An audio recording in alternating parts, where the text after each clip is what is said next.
Hello बच्चों, आज हम अपने खाद्य संसाधन वाले चैप्टर में पाठ में अगला टॉपिक है मैन्योर के बारे में बात किया था, जिसे हम खाद कहते हैं मैन्योर। आज उसी मैन्योर के लाभदायक उपयोगी जैविक खाद, मतलब हमारे लिए जो जैविक खाद है, ठीक है। जैविक खाद का उपयोगी खाद ऐसे कर सकते हैं, जैविक मत कहिए, ठीक। तो उसके लिए हम लोग बात करेंगे, ठीक। तो एडवांटेज क्या है? पहला है पोषण। खाद्य मृदा की पोषक एवं कार्बनिक पदार्थों से भर देता है। जो खाद्य पदार्थ होता है वह जब मिट्टी में मिलाया जाता है तो वह मिट्टी या मृदा की पोषण क्षमता को बढ़ाने के साथ साथ उसमें कार्बनिक पदार्थों को भी बढ़ा देता है। किंतु खाद में पोषक तत्वों की मात्रा थोड़ी कम होती है तुलना में उर्वरक के, ठीक है। इसीलिए खाद को अधिक मात्रा में मिलाया जाता है। इसीलिए खाद को क्या किया जाता है? अधिक मात्रा में मिलाया जाता है। दूसरा है कार्बनिक पदार्थ, ऑर्गेनिक मैटर। खाद को मिट्टी में मिलाने से कार्बनिक पदार्थों में वृद्धि होती है। अगर खाद को मिट्टी में मिलाएंगे तो कार्बनिक पदार्थ भी धीरे धीरे क्या हो जाएगा?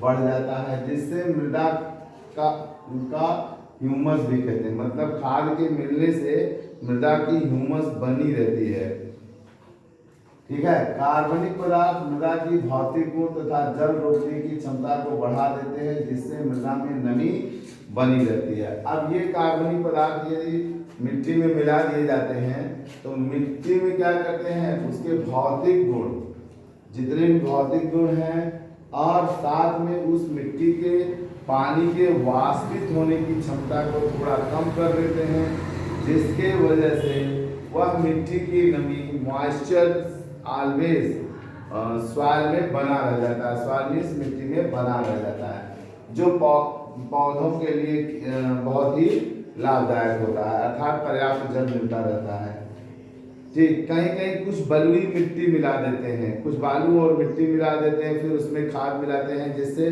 बालू में पानी की होल्डिंग कैपेसिटी बढ़ जाती है, मतलब पानी को पकड़े रखने की क्षमता बढ़ जाती है। मृदा जीवों के लिए भोजन। मृदा जीवों के लिए क्या भोजन है? खाद मृदा जीवों के लिए भोजन का भी कार्य करता है। जब हम गोबर वोबर डालते हैं ना, सड़ी गली चीजें डालते हैं ना, ये सब जो मिट्टी में पहले से जो जीव हैं, जैसे आपका केचुआ है, जैसे आपका बैक्टीरिया है, जैसे आपका कवक है, इन सब जीवों के लिए ये भोजन का भी कार्य करते हैं, ठीक। इसीलिए किसानों को केचुआ को किसानों का मित्र भी कहा जाता है, तो भोजन का कार्य करते हैं। फिर साथ में प्रोत्साहक पदार्थ, स्टिमुलस सब्सटेंस। खाद में कुछ ऐसे भी पदार्थ उपस्थित होते हैं जो बीजों की अंकुरण क्षमता को बढ़ा देते हैं, साथ ही पौधों के वृद्धि में भी सहायक होते हैं, ठीक है ना। पौधों के मतलब बीज के अंकुरण क्षमता को बढ़ाते ही बढ़ाते हैं, पौधों की वृद्धि में भी सहायक होते हैं। पर्यावरण प्रदूषण में कमी। पर्यावरण प्रदूषण में कमी, तो पर्यावरण प्रदूषण में रोक कैसे लगाते हैं? जैविक पदार्थ का परिवर्तन खाद में हो जाने के बाद, जो जैविक पदार्थ हम लोग खाए, ये सब्जी उब्जी फेंक देते, सड़ गल जाए, वो सब खाद में जब बदल जाते हैं तो वे प्रदूषण में कमी करते हैं। सड़ते गलते तो प्रदूषण को और फैला देते हैं। यदि हम खाद का उपयोग करेंगे तो रासायनिक उर्वरा को भी कम उपयोग करेंगे, और रासायनिक उर्वरा से बहुत सारी हानि और पर्यावरण प्रदूषण फैलते हैं।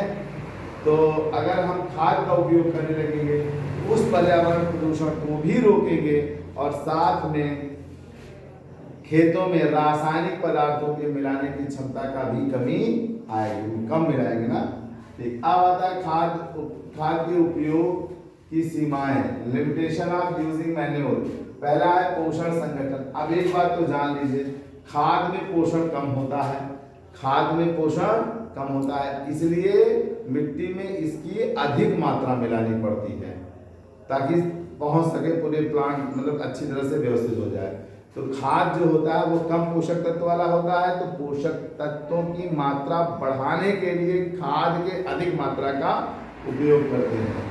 खनिज पोषक का धीरे धीरे मिलना, खाद को लेते हैं और मृदा में जब मिलाते हैं वो धीरे धीरे डिकम्पोज होकर के मिट्टी को पोषण देता है, जबकि उर्वरक क्या करता है, आप उसको मिलाए और गला पेड़ पौधों को पोषण देना शुरू कर देता है, वो तुरंत देने लगता है। अधिक मात्रा में खाद का उपयोग हम कैसे करते हैं, अधिक मात्रा में करते हैं, क्यों, वही पोषण को बढ़ाने के लिए।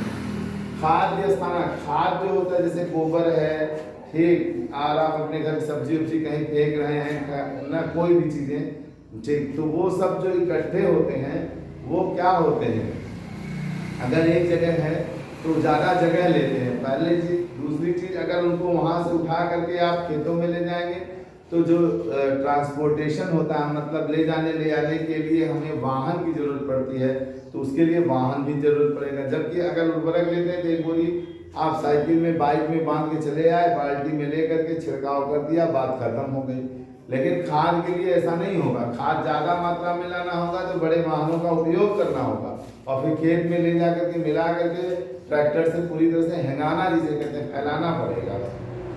तो ये भी प्रॉब्लम होती है खाद के साथ। रख रखाव, अब इनके रखने में के लिए ज़्यादा जगह की आवश्यकता होती है, इसलिए इनके रख रखाव में भी प्रॉब्लम आती है। तो आज हमारा खाद का ये टॉपिक खत्म होता है। अब हम लोग खाद के प्रकार अगले पीरियड में पढ़ेंगे, खाद कितने प्रकार के होते हैं और उनके क्या कार्य है, सबसे बढ़िया खाद कौन सा होता है। तो आज यहीं तक बच्चों, धन्यवाद।